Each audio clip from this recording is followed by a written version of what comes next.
वो कहते भगवा, सारा भारत भगवा हो गया, कर लो भगवा। तो बीजेपी को बड़ा, मैंने हिस्ट्री पढ़ने की कोशिश की है, ये बड़ी बड़ी सिविलाइज पार्टी थी चीमा साहब।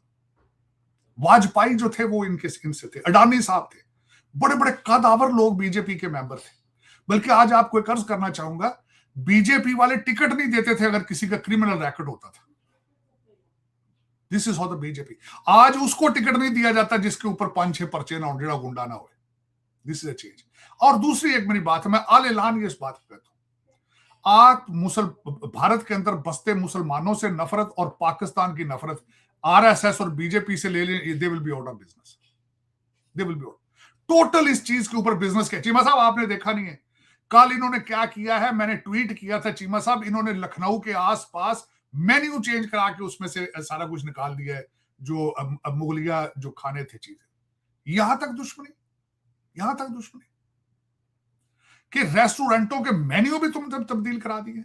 पहले सड़कों के नाम तब्दील किए तुमने, शहरों के नाम तब्दील किए, क्या नहीं किया तुमने। अच्छा ठीक है, नफरत है तुम्हें, बिल्कुल होनी चाहिए, मुगलों ने वाकई बहुत जुल्म किया है, लेकिन तालिबान के रिश्तेदार क्यों बन जाते हो भी जाके, जिन्होंने सोमनाथ का मंदिर गिराया था। फिर गल्फ कंट्रीज और मिडल ईस्ट के कंट्रीज के जाके तुम जपे मारते हो, उनके रिश्तेदार बनने की कोशिश करते हो। ये कैसा दोगला तुम्हारा स्टैंडर्ड है भाई, कि पठान तुम्हारे यार हैं काबली जितने तालिबानी हैं, तो पाकिस्तानियों से दुश्मनी तुम्हारी। और जो रेप चलो छोड़ो जी, और 220 मिलियन मुसलमानों को नाम तुमने दे दिया घुसपैठिए,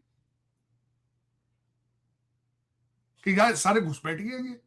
कुछ शर्म करो यार, कुछ शर्म। मैंने तो चीमा साहब अगले दिन ट्वीट किया, थैंक गॉड जिना जिसने टू नेशन थ्योरी दी हमें। आज अगर इकट्ठे होते तो ये क्या करते हमारे साथ चीमा साहब। सोचे 220 मिलियन लोगों मुसलमानों का जो इस वक्त रह रहे हैं, वो बेचारे जान बचा के फिर रहे हैं। वो तो दूसरा उसको छोड़े चीमा साहब, उसको भी छोड़े मुसलमानों को। अगर आप बीजेपी के नहीं तो आप इंसान ही नहीं है, चाहे आप हिंदू हैं, आप आरएसएस या बीजेपी में बिलीव नहीं करते, तुम देशद्रोही हो। आप कहते हैं आरएसएस के जनरल, उन्होंने क्या करना चाहिए, मतलब इनके पास परफॉर्मेंस नहीं है चीमा साहब, इनके पास कुछ भी नहीं।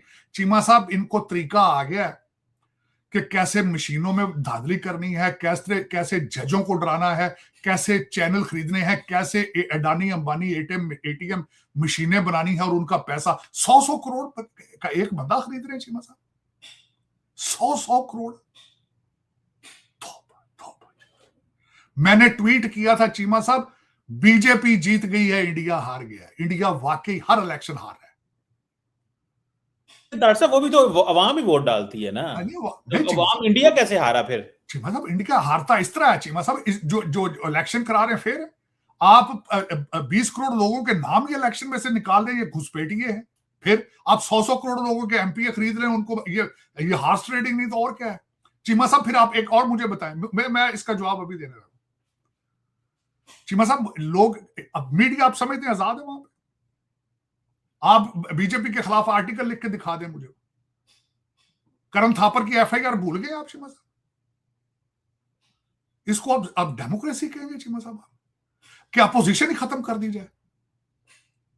और फिर आज और चल रहा है बीजेपी का, जो नया चीफ मिनिस्टर बन रहा है ममता की बजाय, उसके ऊपर करप्शन चार्जेस थे, और हमारे विश्व गुरु साहब तकरीर कर रहे थे कि तुमने टीवी के ऊपर रिश्वत ली थी। आज वो चीफ मिनिस्टर बन रहा है। कैसी लॉन्ड्री मशीन है सरकार, कैसी लॉन्ड्री मशीन, कि अगर आपके पास, बिल्कुल इनमें और मेरे मुर्शद पाक में बड़ी एक चीज कॉमन है। वो उस वक्त आके गले में जो पटा डाल लेता था ना, वो मफलर डाल लेता था, कि वो कहते थे इसका ईमान जाग गया, इसका जमीर जिंदा हो गया। अब इनके भी जमीर जिंदा हो रही है चीमा साहब, इसको आप जमहूरियत कहेंगे। सिर्फ 2-3 स्टेटें रह गई हैं, उसके बाद चीमा साहब वॉशिंगटन डीसी में भारतीय पढ़े लिखे लोग जो हैं, वो शक्ल छुपाते फिर रहे हैं, मुंह छुपाते फिर रहे हैं। लोग उनसे पूछते हैं, गोरे पूछते हैं American, is this is democracy. और मैं चीमा साहब पूछना चाहता हूं, हेल्दी अपोजिशन के बगैर जमहूरियत काम करती, कर सकती? Absolutely not. Healthy neutral media के बगैर डेमोक्रेसी काम कर सकती? Absolutely not. चीमा साहब विंस्टन चर्चिल ने, जब हिटलर ने लंदन के ऊपर हथियारों से छांव कर दी थी, तो उसने कहा था अदालतें अगर इंसाफ दे रही तो आवर फ्यूचर इज ब्राइट। अदालतें इंसाफ दे रही है वहां? ममता बनर्जी को अदालत को इंसाफ देगी? दे सकती? पॉसिबल ही नहीं। चीमा साहब कैसी गल्ला कर रहे हैं। लेकिन चीमा साहब अफसोस की बात है, मैं I love India, I love India, India में सब कुछ गंद नहीं है चीमा साहब, सारा कुछ खराब नहीं है। मेरे तो भाइयों जैसे, मेरे दोस्तों जैसे, मेरे बाप जैसी शख्सियतें वहां बैठी चीमा साहब। मैं किस तरह कह सकता हूँ कि इंडिया सारा, हाँ एक है, ये सर्टन माइंडसेट है चीमा साहब, बल्कि this is against the Hinduism, this is not the Hinduism is about. और नफरत चीमा साहब, दुनिया के किसी मजहब के अंदर नफरत नहीं है।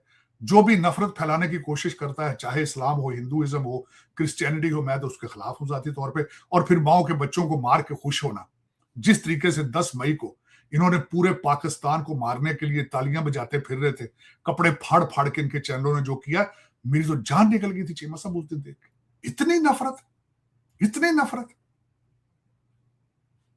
चल, मैं तो चीमा साहब सबसे बड़ी बात यह है, मैं तो इजराइल के बच्चों के लिए भी दुआ करता हूं, क्योंकि इजराइल, यहूदी भी सारे बुरे नहीं है सिवाय जायनिस्ट के। जायनिस्ट जो दूसरों को मारना चाहते हैं, मैं उनके खिलाफ बात करना उठाता हूं, उजागर करता हूं। यहूदी सारे बुरे नहीं है, कोई भी सारी कौम बुरी नहीं हो सकती चीमा साहब, लेकिन ये सर्टन माइंडसेट रेडिकल्स, मैंने बल्कि अगले दिन चीमा साहब देखे, सबसे बड़ी बात है ये जो रेडिकल हिंदूज हैं, देखें जरा इनके बाद, जिनका कॉन्सेप्ट ये है कि सिर्फ हमें जिंदा रहने का हक है, दूसरे सारे मार जाओ। अखंड भारत क्या है, ग्रेटर इजराइल क्या है, और दूंगा दी यारी क्यों आपस च तीजे तालिबान जो रिश्तेदार इन्हें ढूंढ लेन नवे, उनकी आइडियोलॉजी क्या है? वो कहते हैं सिर्फ हमारा इस्लाम ठीक है, बाकी इस्लाम सारा गलत है। इधर से अखंड भारत कहता है सिर्फ हम ठीक है, बाकी सारे मजहब गलत है, बाकी सारे कंट्री खत्म। ग्रेटर इजराइल देखे ना, सऊदी अरेबिया तक स्टैंड करना चाहते हैं। देखें आइडियोलॉजी इनकी चीमा साहब। मैं हमेशा ये कहता हूं, जिंदा रहो, दूसरों को भी जिंदा रहने का हक दो। ये सोल्यूशन नहीं है कि माओ के बच्चे मार के तुम कहो जी कि हम भगवान के करीब जा रहे हैं, हम ये कर रहे हैं, हम वो कर रहे हैं। ये this is not the religion is about. अपने चीमा साहब, मजे की एक और बात बताता हूं मैं इस दफा, हम शॉक्ड चीमा साहब। आपको पता है कि यूएई के अंदर कितने, गल्फ कंट्रीज के अंदर कितने इंडियन है? अनलिमिटेड। बल्कि इंडियन इतने ज्यादा हैं कि आप सोच नहीं सकते, पाकिस्तानियों से डबल है ऑलमोस्ट। लेकिन उनमें से मेजॉरिटी वो भी अरबों के खिलाफ है, मुसलमानों के खिलाफ है। मैं हैरान हो गया, इतनी नफरत है तुम्हें, तो यहां रह क्यों रहे हो भाई तुम? Get the hell out of here, go back. खाना भी उनका, फिर उनके मजहब को भी बुरा कहना और उनकी नकलें भी उतारना। मैंने ऐसा चीजें बिल्कुल नहीं देखी चीमा साहब। मैं अमेरिकन हूं चीमा साहब, जिस दिन इनसे डिसएग्रीमेंट हुआ, I will leave it voluntarily. मैं वहां चला जाऊंगा जहां मेरी को अंडरस्टैंडिंग होती है। यहां रह के नमक हरामी करने की क्या जरूरत है चीमा साहब? इस वक्त इंडिया की हालत देख लें, सारा दिन दुबई को कभी दुबई गिराते हैं, कभी उसको गिराते हैं, कभी उसको गिराते हैं। जो फेक इन्होंने एआई से बना के वो बुरज की तस्वीरें, और सोचो तुम के वहां तुम्हारे इंडियन कितने बैठे हैं चीमा साहब। लेकिन चलो, लेकिन ये कि जिस रवश पे जा रहे हैं चीमा साहब, दिस इज, दो चीजें थी चीमा साहब। मैंने कहा था कि अगर कोई बंदा अपनी गाड़ी 200 मील घंटे की स्पीड पे लेके हाईवे पे चढ़ेगा तो मैं उसके लिए दुआ खैर करूंगा, या तो एक्सीडेंट होगा या पुलिस पकड़ लेगी। इनका बिल्कुल एब्सोल्युटली वही है। इस वक्त वो कहते हैं भगवा, सारा भारत भगवा हो गया, कर लो भगवा। तो इसका एंड रिजल्ट देखना चाहिए साहब। मणिपुर जल रहा है, कोई खबर ही नहीं निकल रही। सब अच्छे की रिपोर्टें नहीं है चीमा साहब वहां से। सिर्फ जो आपके चंद दिल्ली में बैठे या बॉम्बे में बैठे जो चैनलों वाले हैं चीमा साहब, वो रिपोर्ट गलत चीट कर रहे हैं। दिस ना, मणिपुर की भी बात करो क्या हो रहा है, बंगाल के अंदर क्या हो रहा है चीमा साहब। आग लगी है चीमा साहब। दूसरी बीजेपी जब जीती है तो वहां पे बलवे हुए हैं चीमा साहब। वहां पे दूसरी पार्टी की ऑफिस को जलाया गया बीजेपी की तरफ से। This is what the democracy is about. लेकिन चलो, कहते हैं कि ये कोई नहीं, क्या देख लेंगे। कहते हैं ना जी, अगर आप गलत काम करेंगे रिजल्ट उसका गलत निकलेगा। रिजल्ट निकलेंगे, आज निकले, कल निकले, कभी भी निकले। हाँ, ये जरूर कर चुके हैं कि इस तरह की हरकतों की वजह से दुनिया में रिस्पेक्ट खो चुके हैं, क्रेडिबिलिटी खो चुके हैं। वेस्ट अब इनको मुंह लगा के राजी नहीं। आप टिकटॉक पे जाकर देख लें, दुनिया बेजार। यहां बार बार वो लगाते हैं सारा दिन के टेक्सास में हिंदू क्या कर रहे हैं, मंदिरों में क्या कर रहे हैं, सारा दिन गोरे इनके खिलाफ प्रोपेगेंडा। इनकी बच्चियां यहां पकड़ ले चोरी करते तो उसके आप देख ही रहे हैं जिस तरह की पूरी कंपेयर, ना सिर्फ यहां पे बल्कि ऑस्ट्रेलिया में भी। वो कहते हैं ये फेक डिग्रियां लेकर आते हैं। यहां पे वीजों की हालत देख लें इनकी। उसकी वजह ये है कि इन्होंने एक तो गलत इंप्रेशन ये देना कि हम विश्व गुरु हैं, अब डोनाल्ड ट्रंप हमारी नकलें उतारता है, अब ये करता है, अब वो कर, तो उथे सचौले को नहीं, उथे बाथरूम ही को नहीं पूरे मुल्क में। अब तो यहाँ पे वीडियो मुसलसल चल रही है, चीमा साहब ये बीचों पे बैठ के किस तरह बीचों को खराब कर रहे हैं, किस तरीके से अपनी प्रैक्टिस कर रहे हैं, तो people are making fun of that. लेकिन ये कि वो एक कहते हैं ना कि शुतुरमुर्ग जो होता है वो रेत के अंदर सर दे लेता है तो समझता है कि शायद सब अच्छा है, तो अभी रेत के अंदर इन्होंने सर दे लिया, इन्हें कोई पता नहीं क्या होना है। लेकिन ये कि people are sick and tired, they have lost the credibility, they have lost the credibility. देखा ना, जब वजीर आजम इनका बार बार कहेगा कि मैंने गंदे नाली से गैस बना ली थी और फिर साथ कहे कि मैं विश्व गुरु हूं, तो फिर कभी कहे जी बालाकोट सारा ऑपरेशन मैंने खुद ऑपरेट कराया और अपनी तालीम हाई स्कूल भी नहीं है, डिग्री मिलती ही कोई नहीं उसकी, कहां से उसने पढ़ा। तो चीमा साहब, they have lost the respect, they have lost the credibility। अब तो भारत के अंदर भी लोग इनकी चीजों पर एतबार नहीं करते, लेकिन अफसोस है, मुझे अफसोस है, क्योंकि you cannot change the neighbor, you cannot change, you have to live around them, with them तो नहीं, around them। क्योंकि मैंने भी चीमा साहब इनका देखा असली चेहरा, भयानक चेहरा देखा, भयानक, क्योंकि मैं समझता हूं कि ये दिस इज इंसान की बदतरीन फॉर्म होती है जब वो किसी दूसरे इंसान का खून देखना चाहता है। मैं पहले भी कई दफा कह चुका हूं कि एक जानवर वेजिटेरियन, रोटी वेजिटेरियन खानी तो पाकिस्तान सारे का खून चाहते हैं। देखो ये कैसा ये सिलसिला, तो मुर्गी नहीं खाने के वेजिटेरियन है, अंडा नहीं खाना, लेकिन पाकिस्तान सारा इनके गले काट। देखो देखें इनकी तरफ बातें इनकी। दोस्तों, साजिद तरार के सबसे बड़ी प्रॉब्लम ये है कि पूरा भारत भगवा होता जा रहा है। सबसे बड़ी प्रॉब्लम इनकी है। इनके हिसाब से भारत का मीडिया आज़ाद नहीं है। इनके हिसाब से भारत में जो मुसलमान हैं उन पर जुल्म हो रहा है। भारत में जो मुस्लिम्स हैं वो भारत के नागरिक नहीं हैं। ये प्रोपेगेंडा बैठकर पाकिस्तानी टीवी चैनल्स पर ये बात करते हैं। जब आपके देश में बात होती है कि महंगाई किस कदर बढ़ रही है, आपके देश में जो पेट्रोल है उनके रेट किस तरह से बढ़ रहे हैं, आपके देश में जब बात होती है कि भाई आतंकवादी हमले क्यों होते हैं, तब 2 मिनट के बाद में आप सीधा भारत पर पहुंच जाते हैं, भारत पर बात करने लग जाते हैं।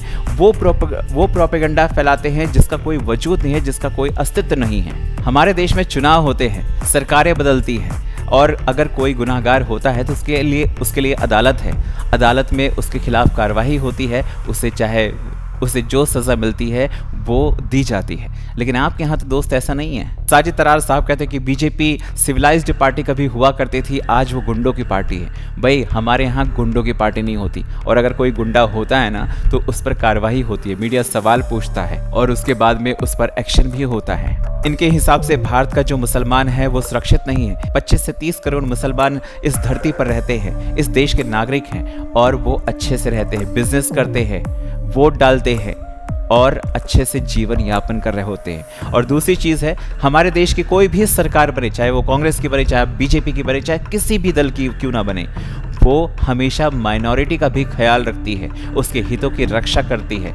आपके जैसे नहीं है, जहाँ पर कभी 20 से 25% हिंदू रहा करते थे, आज वहाँ पे मात्र 1% हिंदू बचे हुए हैं। कहाँ गए?